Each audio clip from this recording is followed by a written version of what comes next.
एक राजा अपने राज्य से एक लंबी यात्रा के लिए निकलता है तो सारे गांव वाले उन्हें पानी के जहाज़ तक छोड़ने आते हैं।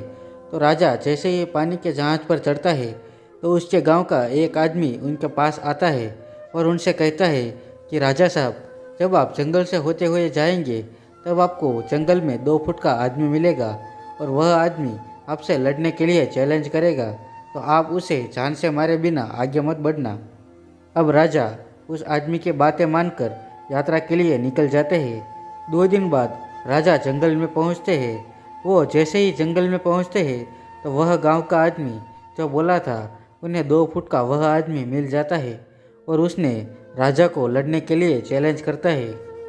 अब राजा 2 फुट के आदमी से लड़ने के लिए तैयार हो गए और लड़ाई शुरू कर दी। थोड़ी ही देर में लड़ाई खत्म हुई और राजा जीत गया। लेकिन जब उसको जान से मारने की बारी आई तो राजा ने कहा, इस 2 फुट के आदमी को मारने में कैसी महानता। राजा ने उस आदमी को जिंदा छोड़कर आगे बढ़ गया। 2 दिन बीते, वह आदमी फिर राजा के सामने आया, लेकिन अब वह आदमी 4 फुट का था। उसने फिर से राजा को लड़ने के लिए चैलेंज किया। राजा ने चैलेंज एक्सेप्ट किया। लड़ाई खत्म हुई और राजा फिर से जीत गया। लेकिन इस बार भी राजा ने उसे यह कहकर जिंदा छोड़ दिया कि इस आदमी को जान से मारने में कैसी महानता। 2 दिन बीते, वह आदमी फिर से राजा के सामने आया, लेकिन अब वह आदमी 6 फुट का हो गया था। उसने फिर से राजा को लड़ने के लिए चैलेंज किया। फिर लड़ाई शुरू हुई। फिर राजा जीत गया, लेकिन इस बार भी राजा ने उसे जिंदा छोड़ दिया। अब इसी तरह राजा उसे जिंदा छोड़ता गया और वह आदमी हर बार 2-2 फुट बढ़ता गया। और एक दिन ऐसा आया कि वह आदमी राजा से भी बड़ा हो गया। उसने फिर से राजा को लड़ने के लिए चैलेंज किया, लेकिन इस बार राजा थोड़ा डर गया।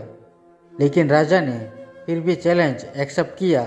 लड़ाई शुरू हुई, लेकिन इस बार राजा बहुत जख्मी हुआ।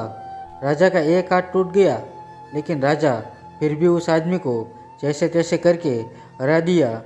लेकिन इस बार उसने इस आदमी को जिंदा नहीं छोड़ा, उसने उसे जान से मार दिया।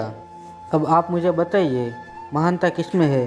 जब उस राजा को यह बोला गया था कि तुम्हें जंगल में 2 फुट का आदमी मिलेगा जिसे ख़त्म किए बिना आगे मत बढ़ना, फिर भी राजा उसे महानता दिखाते हुए उस आदमी को जिंदा छोड़ता गया, जो कि आगे उसे बहुत भारी पड़ा और अपना एक हाथ भी गंवाना पड़ा।